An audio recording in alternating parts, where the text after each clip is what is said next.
In this video, I'm going to show you how to use bar replay in TradingView. So the first thing you want to do once you're inside TradingView, you want to hit the replay button up top over here, and when you hover over this, it says bar replay. So click on that, and then a new bar will open up down here at the bottom. So first thing you should do over here, whenever you now hover over your chart over here, you can see this blue line with kind of the scissors emoji on the middle of it. There we go. So what you first have to do is you have to basically choose where you want your graph to start the replay. Okay, so let's say we're gonna go down here just before Bitcoin started raising over here, and then we're gonna go ahead and click like this, and then it's gonna get positioned. And if I now go over here, it says down here at the bottom that this is now Saturday the 19th of April 2025. Now this is the first thing you have to do.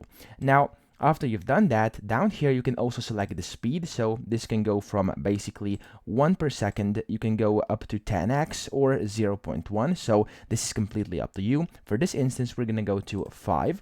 And then here you can select if you want the update interval to be 1 hour, 2 hours, 3 or 4 hours, or 1 day. So we're gonna do 1 day right now, which of course is gonna be auto-selected in case you want that as well. You can turn that off.